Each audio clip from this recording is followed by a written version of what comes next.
welcome everyone. I think that the markets have found themselves in a place, Tom, that they're anticipating this news, and I think they can actually swing either way very, very easily. So looking forward to actually seeing what actually transpires tomorrow. And I think well, actually, I'm not going to say it now, but my pick for the week is going to be actually related to one of the indices. So that's going to be a bit of a surprise later. Yeah, we will have our picks coming up for today's show. So obviously put in the comments as well if you have anything that we'd like us to have a look at later on. We do these live. We obviously answer questions live. So it's great to have you here. All right, just before we get started, let's go through a quick intro just in terms of risk disclaimer, and we'll see you in just a moment.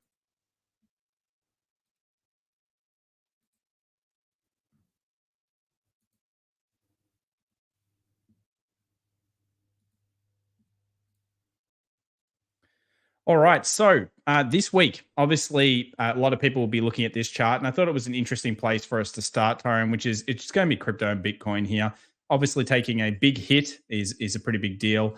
And when we go down anywhere between around 15%, that's usually where people start to think about it as a standard correction. Now, you might be new to maybe crypto, or maybe you've been in it for a while, but this is very expected. We've talked about it last week, how we didn't like this huge sell-off candle, and that lends to lead into kind of like a sideways action for a while.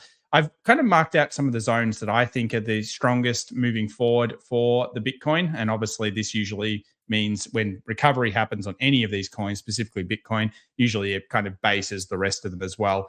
And those levels are somewhere around that 62,000 zone, which we find ourselves in right now, 50,100, very interesting area from a technical base. And then, of course, that big one, which sits where we broke out back in earlier in 2024. It's been an amazing run on crypto, but it's really overdue, isn't it, Ty, in terms of the pullback happening right now? Yeah, that's right. Look, everybody you talk to now, again, is talking Bitcoin. If you're getting a coffee, they're going to talk about Bitcoin. If you're getting a cab, they're going to talk about Bitcoin as well. So when that happens, Tom, normally action is going to start kicking in, as we well know.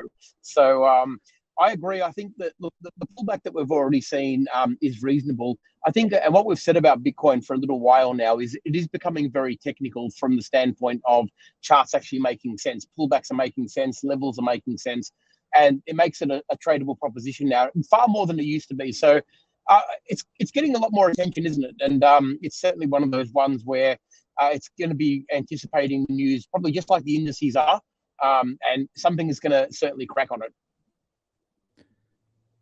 Yeah, so some other levels that I've got here for Bitcoin's obviously 66,000 as well. So you can see here it's made a low, and then it's made a high, and it's made a lower low. If it does breach past and go through 66,000, I think that's going to be a key level. It could certainly lend itself to actually seeing some recovery from that point. Where it is right now, though, the bears are kind of in control of the crypto, the major crypto at this stage. All right, well, let's move over to some things that are going to be heavily affected by, of course, the market conditions that are going to change in only a few hours. Do remember the FOMC event is happening during the Wednesday session in the US, and it's going to be one of those ones that's expected to have a pretty high implied move. Some of the major indices are going to be breaking potential levels. And to start off here, we'll go with the NASDAQ. And I've got some levels that we've marked out from recent weeks, which was the 17,788 zone. Now, this marks the low, which is at 3 points here. It marks kind of like a trend line that sits behind a little bit. It's underneath the daily 20 moving average, and you can already see how it's reacted once. So this was the previous session where we saw that nice wick candle. And what is actually happening here is the markets are, at least at this stage, very bullish. So it's actually looks like it's going bullish into the FOMC from just a candle-based perspective. And that's what this one tells us. That's also what the US 500 is kind of telling us at this stage. I always believe that these events, especially FOMCs, where we're looking at the dot plot, we're really discussing the idea of whether inflation is going to get out of control. We'll look at the US 2-year in a moment. These are such volatile events, they can push it either way. So even though the technical might look a little bit better off this base, do remember that if the market goes underneath around 17,788, we kind of feel like the bears get in control of this market for the first time since probably October. So it's a big deal, isn't it, what's coming up here, Ty? And absolutely. Certainly And look, it's at a critical zone. There's no question about that. Even though this zone at around that 18,000 is relatively new. Look, it's, the market hasn't really been here for very long, but it has created a very, very important touch point. And we do have role reversal here. There's no question about that. And from a standpoint of a launching pad, you've got a 20 moving average, you've got a role reversal zone. But I agree that, if the 17,750, 780 gets broken for daily candle, the bears are absolutely going to be in control here, and they're going to be starting to really push this down, I think. And potentially really actually probably shift what has been a very, very strong uptrend in a medium term straight into a downtrend, and it can happen very quickly. I want to talk about the undercurrent is in what the structure looks like, and we can compare a few different markets here. What we're going to do is going to compare the US 2K, which is the Russell, to the US 500, to the NASDAQ. So first up, what's the NASDAQ been telling us recently? Well, it's obviously made a higher high, an equal low, a higher high, going to come down and hit these equal lows. But what it's been doing recently is it's been making a series of lower highs. Now, that's suggesting that this market is running out of puff a little bit. And of course, if it then does breach to a higher high, being past that 18,200 level, it's really saying this might have been what we call a pullback in time. Now, pullbacks in time are also pullbacks in the market. And a lot of people don't see them that way. They just say, oh, the market's range bound, the market's in accumulation or distribution. Our most valuable asset in life is realistically time. If you think about most companies, they're all looking for our time. And of course, we appreciate your time by watching this and hopefully educating yourself. But this is one of the things where I think too many people don't consider it a pullback. It is. It's been spending time, which obviously, if you look at markets over the long term, technically they go up generally. And therefore, we are kind of like seeing that standardized pullback. If we get through 18,200, I think it's a key. So there's a series of lower highs and lower and basically equal lows here. Now let's have a look at the US 500. Same time frame, same snap. What you'll notice here is it's been grinding higher.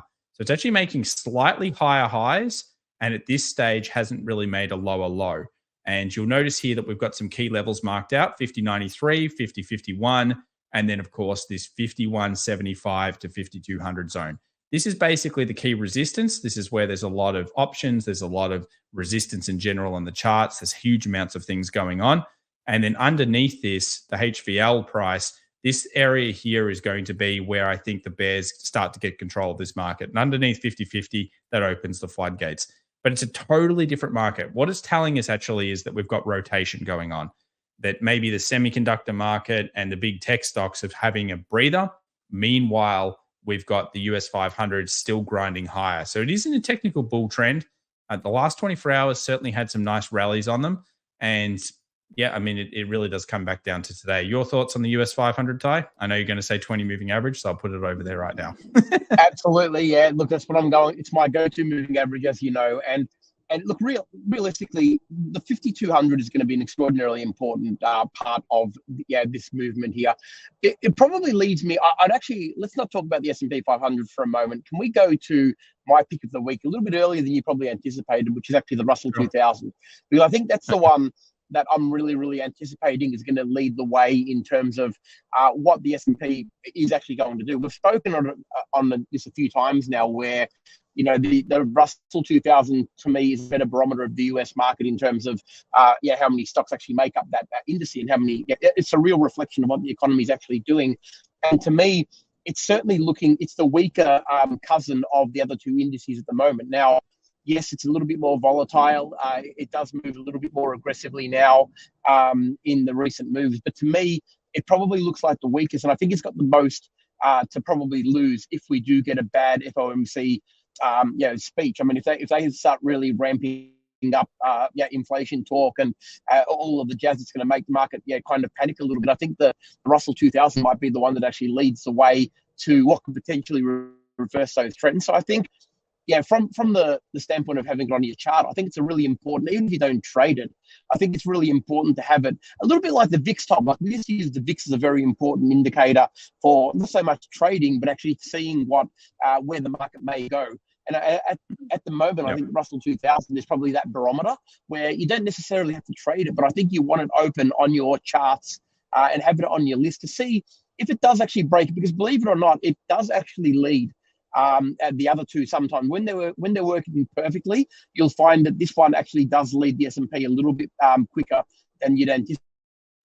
And the other thing I'd probably mention, Tom, as well, and some of our viewers might not be aware of it, the US-based people will no doubt, but for all of the Australian and other countries, the US has had time change. So the market is actually opening a slightly different hour because of daylight savings.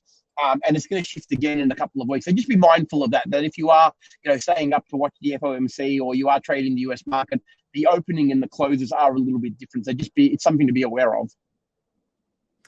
So US 2K, the key zones that we've been looking at least from a technical perspective, above 2100, this is going to be a very big, I think, bullish close for the markets. And I'll explain why. Let's take a look at the higher timeframes here for a moment and just look at this. So we haven't really been above 2100 in a long period. We know that that's our previous close at 2090. We know that we've already seen reaction off that, which has been negative so far, which could be a precursor of maybe the market's starting to find a little bit of weakness after so much strength. And if it does get through this area, one of the next levels I've been looking at is 2250. So there could be some great momentum style trades here for day traders, for swing traders, for scalpers as well into the bullish direction. On the flip side of that, we do have a ascending channel that we've got marked out. We've had this on the show for a few weeks now, and we're on the bottom level. So where do we usually find ourselves ahead of key news? At a critical resistance or a critical support. And that's exactly what we find ourselves at here today. Between 2000 and 2020 is basically where, if the Russell's going to find buyers, it kind of needs to do so at least to keep this particular pattern intact. Another pattern that I like to it is to the look last at, line of defense, no question. Yeah, I love another pattern that I like to look at on the market is Q versus SPY. So if you use Pepperstone in the TradingView platform, you could type this in. And what this is really showing us is that we've had this rotation away from the NASDAQ stocks for a while now. In fact, the triple Q has been, or this is just known as one of the bigger ETFs. So it's basically the NASDAQ versus the S&P 500. You can see here that it's been a while of rotation out of a lot of the tech for the S&P. And that's been happening since late January. So it's not a new occurrence. It's just that it started to weaken. And again, when you break these types of bigger channels, it can mean something. So this one's broken. It's certainly something we're paying a lot of attention to as traders, investors, and of course, swing traders as well. All right, let's move over to the rest of the markets. So of course, with everything going on right now, we need to be looking at yields. And today is like no other. Now, this broke out and it actually moved higher just before. So 4.77%. I had an alert above here and it triggered early. And this is just the US 2-year. So basically, it's one of the closer yields to where we are right now. And what people have been anticipating for months now, and what's predicated a lot of these bigger moves on the market, including dollar weakness and US strength and all of these other things, has been the yields. And the yields have been pushing higher recently. And this zone, as you can see from a technical level, is a previous resistance. It's a resistance here. It's a resistance here. So if we do manage to close above this point, I think it opens up higher interest rates on the US 2-year, upwards of 5%. And that's probably going to put downward pressure potentially on the stock market. And it could put a lot of upward pressure on the pair that we need to be talking about right now, which is, of course, the US dollar. Now, the US dollar was weak and now it has turned quite strong. So it's actually front loading at this point the idea of potentially higher interest rates for longer. So with the dollar tie, I find it to be at a zone that's quite difficult to trade right now. I like it from a support resistance level, but I don't know if I have enough other reasons. So for me, it's coming into that point where it really needs to see a sell. And if it doesn't see one over the next couple of hours or into the FOMC, I would say that it could be going long. And I think a break of 104.20 really brings the bulls back. 104.20 is the key level for me. I think if we get a daily close above the 104.20, I think it's got very serious ramifications for the euro, that's for sure. And I think I could trade it with a lot more confidence then. But I think you're right. It's in a zone that is very, very difficult to trade until it actually gets up. It's very, very choppy between the 104 and 104.20, even though it's not a very big band. That's sort of probably 103.80 to 104.20 is an extraordinarily aggressive zone for buyers and sellers. So, and it is chopping up the euro as well. But I think for me, the key zone here is definitely the 104.20. I think if we had a daily close above that, I think that's a very, very big deal. Yeah, so 104.20, one to watch. This area here, if the bears are going to come in, they're going to take control here. So that would be later on in the day. And for now, I guess the short-term time frame is actually bullish. So it really comes down to yields. I've said it before. I'm going to be watching the US 2-year. If the US 2-year takes 4.77, closes above, I think it's dollar bull. And if it kind of starts to sell off, then I think the bears will probably take control of the USD over the next couple of sessions. So one of the ones that we've had as our trade of the week recently has been oil, and it's done very nicely. And oil actually managed to breach. It managed to close above the zone that we've been talking about, and it ran straight into the first level. So 82.50.83 has been reached ahead of this this particular FOMC meeting, and I like this trade. I just thought it would be kind of like a really good analysis here to look at this versus UK oil, because actually the breach or the closeout that you could have used as extra confirmation came from UK oil. So let's take a look here. And what UK oil is? Brent. So look at Brent, obviously, in your Pepperstone platform. And what happened with Brent was you can see it closed to a new high. Now, this was significant because no other point had it ever closed this high. So it closed to the new high, and then, of course, it rallied very, very quickly into our red box. So what this signifies is the strength of a rally when it's moving from what we call equilibrium to equilibrium. It also signifies the strength of supply and demand and resistance and support in terms of key metrics for where you think markets are going to potentially do take profits. And this point here is actually the first level where bears could take control of both Brent and obviously sweet. So, or just general crude. So in this case, why this is important is because you're going to see a lot of newspapers, a lot of articles, a lot of discussion going on about oil. But if you've been watching this show now for a month or 2 months since we started doing these live sessions, you would have seen that we already were looking at it from a technical level. Technicals generally, or price action generally, will lead the stories, the reasons, and every excuse in the book generally comes afterwards, doesn't it, Ty? So I thought it was a great one. I'm confused now by oil, as in I think that it's still bullish in trend, but it's at that resistance. So yeah. I'm really waiting for the next execution. But I think it's done its job for us, though, Tom. Really, like when you look at it, like it broke out, it consolidated at the area that you wanted it to. It had a little bit of mini pullback. It closed above the 79, which is what we really needed it to do. And then it went on to, really our target was the 82.50 to 83 marker anyway. So that scalping trade was a success. I think it is a bit confused now. I mean, it could go to 85 just as easy as it could go back to 79. But I think the trade that we were talking about's kind of already been done, and it stood up from a technical standpoint. So that was really good. But as all the other markets will be, this will also be affected by what happens with the FOMC.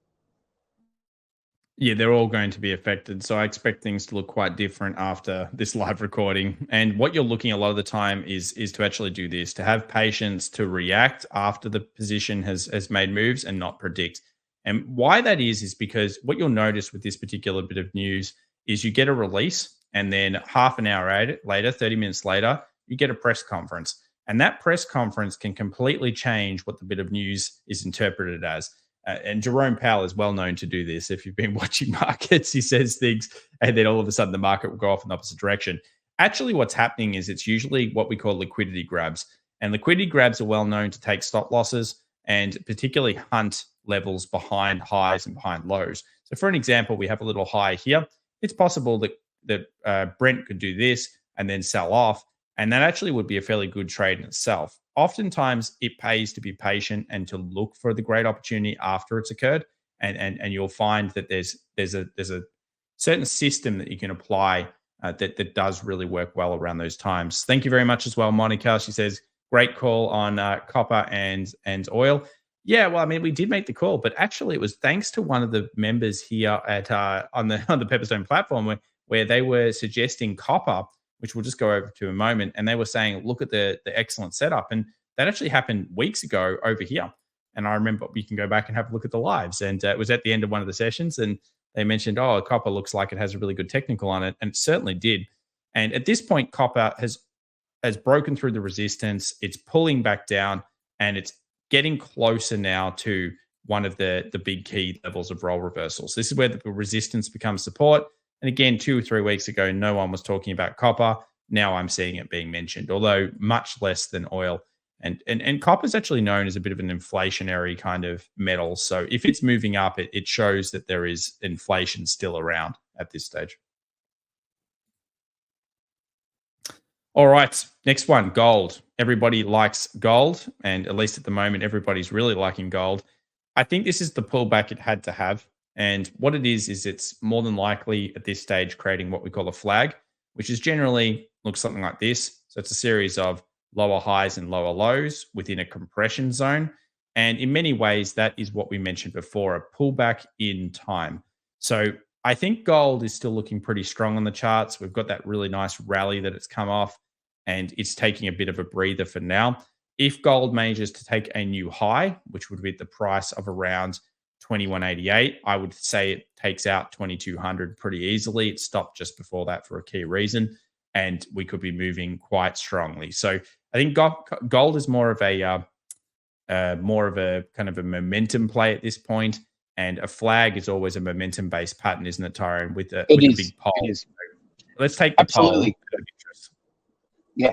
While you do that, look, the thing with pullbacks as well, a lot of people are afraid of pullbacks and think, oh my God, the market's reversing, I've got to get out of positions. But people have got to remember that pullbacks are actually healthy in a trend. And what you don't want to see is something that goes up and doesn't actually come back and retest levels, because then quite often the aggressive turnaround is more aggressive than you can actually trade. So this is healthy. A pullback, and if it does form a flag, like you say, I mean, what would it go to, Tom? Probably 2,300. I think you predict 2,300 about 3 weeks ago? I think you did. Yeah. I mean, I don't like to predict too often, but I think the read on gold is actually going to be a lot on yields. So if we see like a 4.77% plus yield over the next 24 hours, I don't think that's going to be great for gold. I think that gold's reacting to what we call a stagflationary economy, and although that's not technical, that would be what it's doing. Now, if we see yields coming down, because it's one of the oldest, well, it is the oldest currency, I could see it doing quite nicely in a rate cutting environment. So I think there's a lot of very powerful forces at play here for gold that isn't just technical, but I do like a 2,300 if we manage to get a new high past 22. Yeah, I think that if it goes to 2,300, I think that flag is going to go down. I remember many years ago now, Tom, you found the flag on the USD, yen, and you talked about it for years, as you should have. I did. It was a trade of a decade, really. It was a trade of a decade, and this may well replicate that. So you show that one. I think that was it's a monstrous pennant. This one, and it's a very good display of what the market can really do when the technical's set up properly. Yeah, there it is. This pennant here. Yes, I remember this one quite well. Obviously, it was a long time ago. Wow, it's that long ago, 2013. Shows we've been doing it for a while.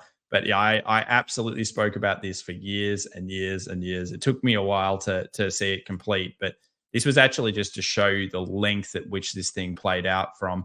And it actually was a positive. It was for a long time during this trade, you were actually getting paid to hold it. It was a positive swap trade. It was pretty. It was a positive carry. It was. There was a lot of positive carries back then. It was pretty cool. But this just shows you that this pennant, it was such a huge weekly pennant, and I remained quite bullish on it for a long time, and I even had a timing on it, which was based on the poll. And what I was doing actually was, and I'll kind of tell everyone here so you guys can see how you can start to do this. So I was using a measuring technique to obviously look at how many bars or how many days it took in general. And then what I did was I times that by about 2 and worked out that it should take around this amount of time, which is why I had confidence throughout this entire holding pattern. Because you can see here again, was that a pullback in time? Yes. Did it show weakness? Not really, because it just sat there for ages. And then we had some nice Bank of Japan interference, and that caused it to go up. But look at the prediction and look at where it ended up going to. Wow, it was almost perfect. Anyway, that's long revisional history from a long time ago. It was a pretty sweet trade though. It was a very good trade. Yeah. Speaking of yens, Ty, we'll just go over the yen. It isn't one that I wish to trade at the moment, but I did some analysis on it, and there was actually a really classic trade this week, and I thought we'd run it down. It's a little bit of educational corner here on the live show. And what was happening was the market was actually bouncing off the 20 moving average, one of your favorites, and then it came down, and then it came back up to this zone. Now, this was a very interesting level for the bears, okay? And you might say, well, Tom, look how high it went. Yeah, but there was a sign here that the bears were going to lose. And I thought we'd break it down. So one of the key bits here was that we had this really nice level of previous demand. We obviously saw here a buy off that. We saw some movement in here, which was a little bit of a purchaser that then got absolutely destroyed. And you can probably assume that this area here was where we have supply. So in demand supply theory, this was supply. It led on to a massive sell-off. Now, when it first comes up to this point, your expectations would be that this 149 would most likely be a selling point. And I think that it's very fair. And there's a lot of reasons why you could like that. But there were some things that I started to see on the smaller time frame. So let's just quickly highlight this area. So we're going to highlight this area. And we'll break down some structure here. And if you guys like this type of stuff as well, let us know in the comments section that you like us to do a bit of an educational corner. I've been thinking about doing that each week for these live sessions. And do remind yourselves as well to smash the like button, put comments down below as well, and sign up to the Pepperstone live event show so that you always get notified when these are going live. Every Wednesday at 8 p.m. I guess it'll be AEST in the future, Ty, but at the moment AEDT. So here's the overall movement. And you'll notice initially the market kind of goes sideways, it breaches up, and then it comes down and it hits this demand, it hits this demand, it hits this demand. So basically support, support, support, support.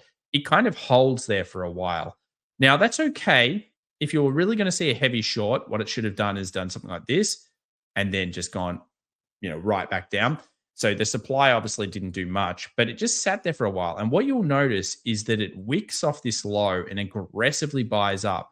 And then this happens. Now, this happens during, what is it? Of course, the Bank of Japan announcement. And you'll notice, and this is the classic, if it goes one way and then goes the opposite way. So this is what happens during the announcement. A lot of people would be trying to short the USD yen, thinking new interest rate hike. That means the yen's going to strengthen. It goes down initially. It comes into this area, and then it just gets electrifying and moves up with incredible force. Now, that move up after that candle had gone, even though it was already at this point, 149.57, this to me signals a monstrous shift in equilibrium. And I believe at this point, the market was always destined to be quite a lot higher. And you can see from that point, what it's done is it's squeezed positions. And basically, these positions have just continued to go up and up and up. Now, I might not have thought it was going this high, but certainly up into this area seemed very plausible. So it's a great trade to be noticing that you've got a level of interest. You might have wanted to be short. It didn't end up giving you a short. But what it did end up doing is telling you, oh, I see that. I see exactly what's happened there. It was a pullback in time. It's due to news. It's gone one way and then the opposite way. One of my favorite types of trades. And yeah, and the rest is history. What do you think about that one? I like it. Absolutely. And I think also that really highlights the three really important words that we've got on every screen. It's that patience and reacting, not predicting. I think you need to be able to have the patience to actually understand what is happening in the market. And sometimes it's not going to do exactly what you wanted to do. And that was a perfect case of, if you were hell-bent on going only one way on the yen, you're going to get burned very, very aggressively, because you have to recognize the shift in momentum. And I think that was a really, really good example. The end's really featured tonight, hasn't it? Yeah, look, it was a good comment from before, because it was something I did want to talk about. And it seems like a few of you liked it. Royston says, more technical analysis, please, Tom and Ty. Like button hit. Thank you very much. Appreciate that. And also, we've got some people here. Let's give a shout out to everyone that's joining us just in terms of the comment session. We've got Michelle, Aussie Cobber. We've got Royston. We've got Frosato. Welcome, welcome. And then we've got also Original BTC and many others. Great to have you, BTC. It's been a while. I feel like you're back, which is great. So let's go over to the next one. And this is going to be, of course, the next pair, which most people like to look at, which is the EURUSD and the odd US dollar. So EURUSD to start off with here, it hit one of our first targets. This was one of our favorites on the show from a few weeks back. And it was basically the idea that we would go to at least 109.80. And again, this is why you have those high quality supply, demand, support, resistance, style, multiple structure, thought processes behind where you think there might be a key level. This would have been where you break even in your longs. You'd also be taking some scale off from your profits at that level, hopefully. and then it pulled back. Now, the euro is going to be an interesting one because the dollar index in general has obviously been strengthening. Now, that's putting pressure on the euro.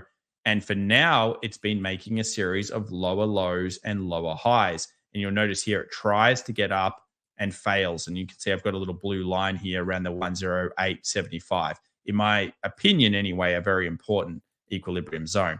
So if the market does something like this, I'm actually going to start to think about it being a possibility of strength. And the euro is probably one of my interesting picks of the week. It's going to rely on the FOMC, and it really relies on something like this. But this is a scenario that I could see happening. I'd like it to go negative first and then positive. But it's one that I'm looking at on the charts, and obviously I'd like to do some more technical analysis on it after the event. But it's a theoretical example. Another one is going to be the Aussie tie, and I think probably both of us want to have an opinion on this one. So the Australian dollar was really strong the other day, and it got up here to this 66 cents. Now, since then, it's fallen off. It's really now or never for the Aussie. I feel like it has to find buyers very quickly here. I want to see buyers kind of come in very around this level. What are your thoughts on the Australian dollar? Yeah, it wouldn't want to be going any lower, would it? Realistically, this base that it's formed here, we've predicted for a little while now that, if it does short, there's a lot of room to move for to get down. We could be seeing a 63-cent mark hit very, very quickly. So it's the last line of defense. And I think that's probably the theme for the night, really, that we've got a lot of important currencies and indices at very, very important zones where it's now or never for them. It's a case of a little break isn't probably on the cards. If it's going to break short, it could break short really properly from here, I think. It's had us go up. Look, it certainly attempted it, but I think, where your arrows are pointing to, absolutely. A series of lower highs and lower lows, that's on a 2-hour. And if we start seeing that happen on the bigger time frames as well, there's not a lot in between that 64 80 mark and that 63.50. That's for sure. It can fall very, very quickly. Yeah, I think at a level underneath here, we could be looking at a new low even on the Aussies. So yeah, a lot at stake here for obviously some of these major pairs. I would have thought there'd be a buyer somewhere from the Australian dollar, but I think the problem is that what we're seeing is the Reserve Bank is kind of coming out and foreshadowing that we might actually be going into rate cuts at around the same time that the Federal Reserve is going to be. Shout out to the Australians out there that are watching, by the way. You can type in AU01 within your TradingView platform, and you'll be able to see the expectations of the 1 year out yield. A lot of people don't know how to do this, or they follow people. You can obviously see it on your charts, which is kind of nice. And you can do this for the US. You can do it on many different currencies or many different countries in the world. And what this is telling you is that 1 year out projected rate, which in this case involves multiple cuts. So something to think about. And we're not going, it looks like, to a 4.5%. So this is totally different to what the Fed's doing. The Fed one is climbing. The Australian one is weakening. So maybe we've got a little bit weaker economy here, at least according to the market. Now, what other pairs do we think are at key levels? Well, I'm going to go to a stock, and this one is probably, I guess, the trade of the week that I'm looking at, Ty. The other one was a pseudo trade of the week, and it's going to be Tesla. I don't know why I do this to myself sometimes. The reason I like it is because I think it's at such an important level. I've got a lot of squiggly lines here. Let's break it down. So over here on the left-hand side, this is where we previously saw a lot of volume. Okay, so that basically means that there were a lot of traders or investors that were liking this level. Now, there's some promising signs that somebody has been trying to get involved in the Tesla trade around here. So you can see it came down very aggressively, and it's gone bang, bang, bang, bang, bang, bang, all the way down. Then we have the release of the new FSD, which is basically the auto driving stuff for Tesla. And the reviews are mostly positive, which is a good sign because there's basically been almost no positive news coming out for Tesla. And I think with Tesla, it relies on a few things. It relies on basically confidence from retail traders because it's a unique stock that's traded by many of us out there. And it also relies on good news stories. And it's got its first good news story in a while in being the FSD. And then we saw this nice hold of the high. And then even in the previous session, It's sold off, but you can see a wick was had where the market actually regained some of that. Now, to really say from a technical level that things are looking better, it's going to need to get above this most traded zone, which I have over here, which is at 180, 173. But this is actually, if you can believe it, the worst performing S&P 500 stock of the year. Now, you would never think, but Tesla is the worst performing stock in all of the S&P 500. Most people in the chat, you would probably say it's going to be Boeing, but it's not Boeing, it's Tesla. So worst performing stock once was the best performing stock in the S&P. Needs to get above here from a proper technical standpoint, which stops the lower lows and lower highs. And that would probably give us what we call a V-shaped start of reversal. But I like the level, and I'd like to see Tesla regain at least some of its market cap, because realistically, it has been suffering for quite some time now. It's a really important level for it. Very similar, actually, to Apple's 170, funny enough, Tom. Like, I think the 170 on Apple is actually just as important. These two are kind of moving in sync, which is actually quite interesting, because obviously Apple's very heavily traded as well. But that 170 to 180 defensive zone is proving to be a real obstacle for it. And you'd want 170 to be holding up on both stocks, actually. Yeah, let's go over to AAPL. And I agree with Chris on this one. I was watching actually Chris's commentary on Apple. By the way, shout out to Chris Weston, Pepperstone's head chief, I guess you would say, in terms of analysis. He was talking about Apple, and I've been also discussing this very critical level of support for Apple. Now, I was reading this excellent article, Ty, and it was talking about the stages of AI and which companies are obviously performing best in each stage. Now, arguably, we're in stage one of the AI craze, which is going to be mostly the hardware manufacturers. So really, we're going to be looking at NVIDIA, semiconductors in general, ARM, AMD, those types of things. Then there's stage two. And stage two, actually, funnily enough, according to Morgan Stanley anyway, was Apple was included in stage two. And it's been suffering for a while with what they call a lack of innovation. But 175 is an interesting level.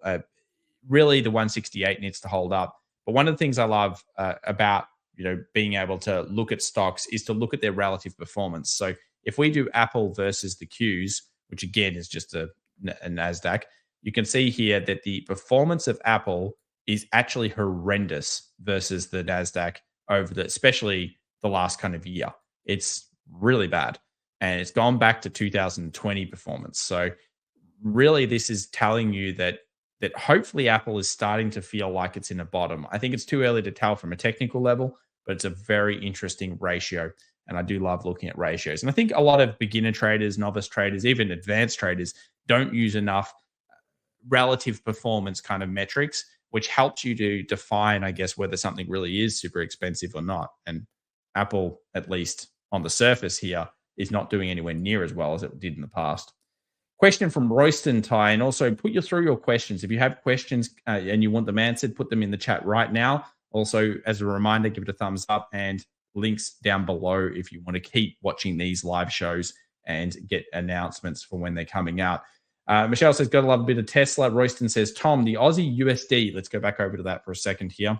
The OD USD has had higher lows on the daily time frame.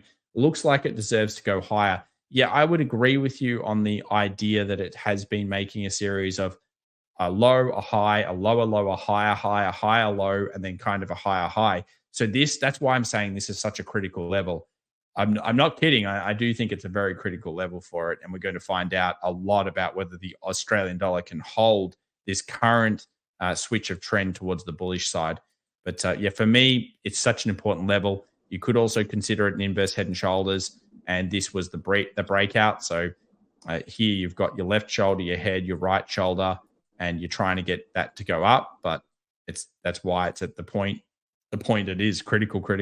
Ty, your thoughts on the Aussie? Now or never. Absolutely, now or never. Yeah, it's time for it to look. If it fails here, there is significant headwind for this one.